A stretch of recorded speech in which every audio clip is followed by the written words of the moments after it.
Salam bagi kawan-kawan semua. Nama saya Jalka Frey Wijaya. Saya adalah mahasiswa dari Institut Teknologi Sumatera dengan nomor induk mahasiswa 119380057. Dan pada video ini saya akan menjawab pertanyaan-pertanyaan dari tugas yang telah diberikan kepada saya untuk tugas hak kekayaan intelektual. Pertanyaan pertama, jelaskan perbedaan antara hak cipta, paten, dan desain industri. Jadi, yang pertama akan saya bahas adalah paten. Menurut DJKI, definisi dari paten adalah hak eksklusif inventor atas invensi di bidang teknologi untuk selama waktu tertentu, melaksanakan sendiri atau memberikan persetujuan kepada pihak lain untuk melaksanakan invensinya. Paten diberikan untuk invensi baru, mengandung langkah inventif, dan dapat diterapkan dalam industri. Ruang lingkup paten adalah invensi atau ide inventor yang dituangkan sebagai solusi dari sebuah masalah spesifik di bidang teknologi. Untuk usia atau durasi paten, paten berlaku selama 20 tahun dari tanggal penerimaan permohonan paten. Penentu besaran royalti untuk paten ditentukan melalui persetujuan lisensi antara pemegang paten dan pihak orang ketiga untuk jumlah royalti yang dapat disetujui.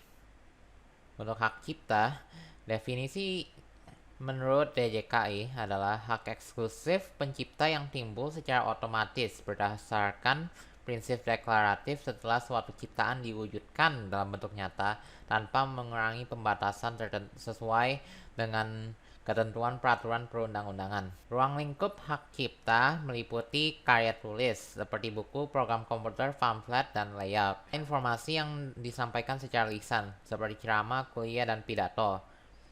Alat peraga yang dibuat untuk kepentingan pendidikan dan ilmu pengetahuan. Lagu atau musik dengan atau tanpa vokal. Pertunjukan dan ekspresi visual seperti drama musikal, tari, koreografi, pewayangan, dan pantomim. Seni rupa seperti lukisan, gambar, ukiran, kaligrafi, pahatan, patung, kolase, dan seni terapan. Arsitektur, peta, batik, fotografi, beserta terjemahan, tafsir, sanduran, bunga rampai, dan karya lain yang berasal dari pengalian wujud. Hak cipta memiliki usia yang bervariasi. Untuk perlindungan hak cipta berlaku selama seumur hidup ditambah 70 tahun program komputer, 50 tahun dari publikasi pertama. Untuk pelaku, 50 tahun dari pertunjukan pertama. Produser rekaman berlaku selama 50 tahun sejak ciptaan difiksasikan. Lembaga penyiaran berlaku selama 20 tahun sejak pertama kali disiarkan. Penentu besaran royalti untuk hak cipta adalah organisasi dalam negara yang berfokus di bidang kreatif yang berhubungan dengan karya hak cipta. Desain industri secara definisi merupakan hak eksklusif atas suatu kreasi bentuk, komposisi garis atau warna, atau gabungan dari berbagai aspek tersebut sehingga memberikan kesan estetis di dalam pola 3 dimensi ataupun 2 dimensi, serta dapat digunakan untuk menghasilkan suatu produk, barang, komoditas industri, atau kerajinan tangan. Ruang lingkup desain industri merupakan setiap desain yang memiliki novelty atau kebaruan, tanpa melanggar undang-undang yang berlaku, ketertiban umum, agama, atau kesusilaan. Usia atau durasi dari hak kekayaan desain industri adalah 10 tahun sejak tanggal penerimaan. Penentu besaran royalti untuk desain industri adalah pemegang dari hak desain industri itu sendiri. Saya akan melanjutkan pada pertanyaan kedua. Produk atau karya atau bentuk atau wujud TKV apa yang masuk dan dapat didaftarkan sesuai dengan ketentuan hak cipta, paten, dan desain industri? Karya TKV yang dapat didaftarkan adalah sebagai berikut. Fotografi, sinematografi, video, seni rupa, desain grafis, dan desain layout. Pertanyaan ketiga, sebutkan masing-masing 2 contoh kasus pelanggaran hak cipta, paten, dan desain industri. Untuk paten, ada kasus hak paten untuk pembuatan chip di antara Intel dan VSLI. Sanksi pada kasus ini ditujukan pada Intel Dan sanksi ini berjumlah 1,5 miliar US dollar dan 675 juta US dollar untuk 2 hak paten yang dilanggar oleh Intel. Perkembangan kasus ini adalah dimulai dari Intel disebut melanggar 2 hak paten yang dimiliki.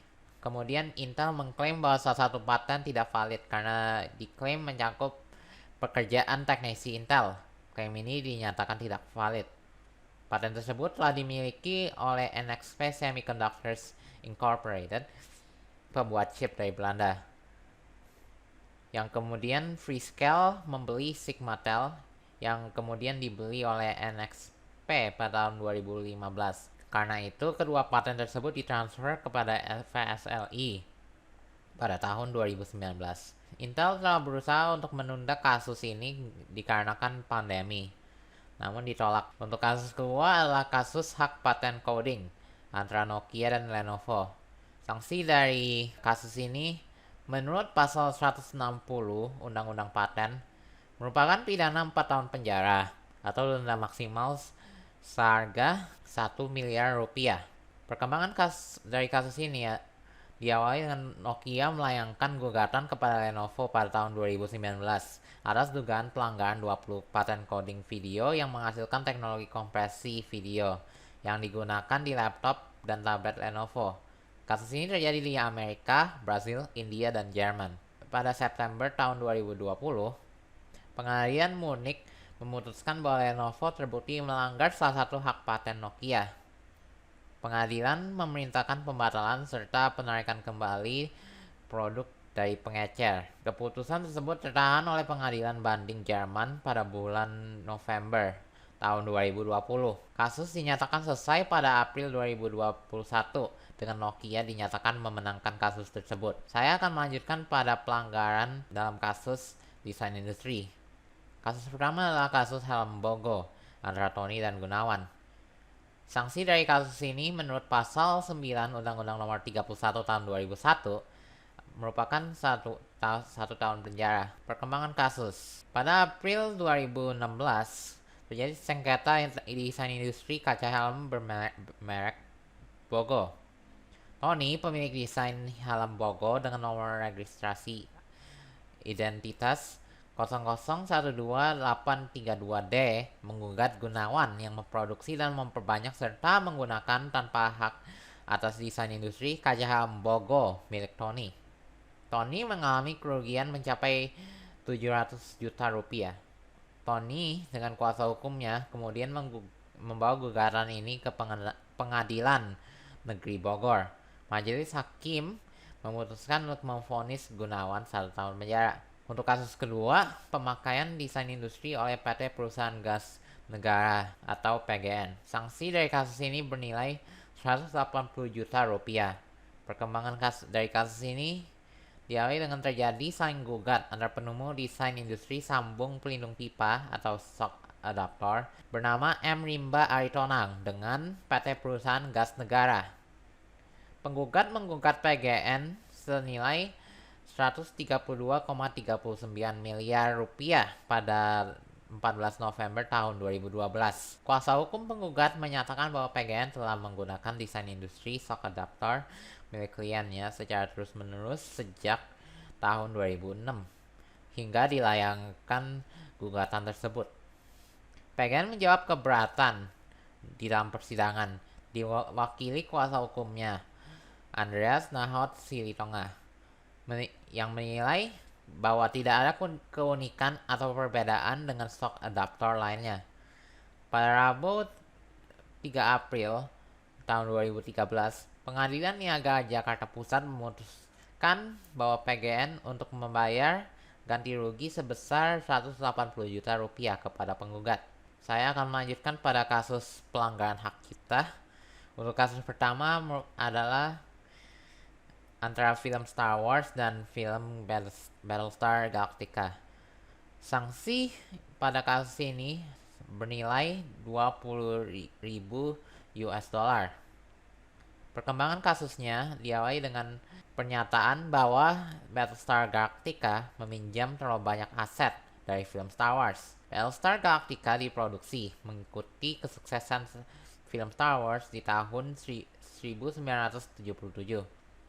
Autor fiksi ilmiah Jerry Pournelle menjelaskan bahwa 20th Century Fox menuntut Universal Studios atas pelanggaran hak cipta, mengklaim bahwa Battlestar Galactica telah mencuri 34 ide berbeda dari Star Wars.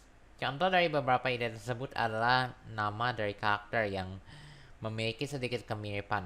Universal Studios menuntut balik, menyatakan bahwa Star Wars telah mencuri ide dari film tahun 1972 Silent Running dan serial Buck Rogers di sekitar tahun 1940-an.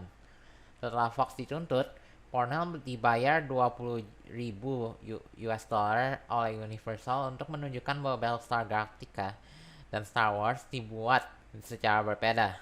2 tahun kemudian, kasus tersebut mengambil sisi Battlestar Galactica. Namun Battlestar Galactica yang original telah dibatalkan, dan berbagai sinema tidak sabar untuk melihat The Empire Strikes Back, film kedua dan episode kelima dari film Star Wars. Kasus kedua merupakan kasus di antara A&M Records melawan Napster.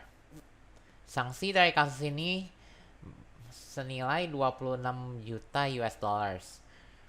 Perkembangan dari kasus ini diawali dengan sebuah penjelasan bahwa Napster adalah network pembagian file antara teman yang diluncurkan pada tahun 1999 dan digunakan secara luas oleh fan musik untuk membagikan file MP3 pada waktu tersebut.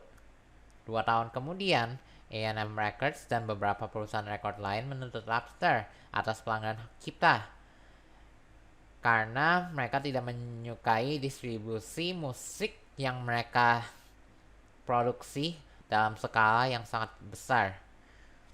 Sidang tidak berpihak pada Napster dan Napster pun terpaksa menutup situs setelah membuat permintaan maaf secara publik dan membayar 26 juta US dollars atas kerugian yang dialami oleh perusahaan-perusahaan rekor tersebut. Saya akan melanjutkan pada pertanyaan keempat. Apa fungsi dan manfaat mendaftarkan hasil ciptaan DKV kepada Dirjen Kekayaan Intelektual? Jadi dengan mendaftarkan hasil ciptaan kepada Dirjen Kekayaan Intelektual atau DJKI, hak ekonomi atas hasil ciptaan dilindungi oleh undang-undang, dan hak ekonomi tersebut hanya dapat digunakan oleh pemegang HKI dan siapapun yang telah disetujui oleh pemegang HKI. Memberikan keamanan dari plagiarisme terhadap karya tersebut. Dan untuk pertanyaan kelima dan terakhir, apa yang akan Anda lakukan jika salah satu karya yang Anda posting dijiplak dan digunakan secara komersial oleh orang lain tanpa seizin Anda? Jadi secara personal saya akan berusaha untuk menyediakan berbagai bukti yang dapat saya ambil cenderung melalui waktu saat karya diposting dan berusaha untuk mengajukan klaim pada situs DJKI dengan bukti-bukti yang telah disediakan. Sekian merupakan tugas dari hak kekayaan intelektual saya. Sekian dan terima kasih.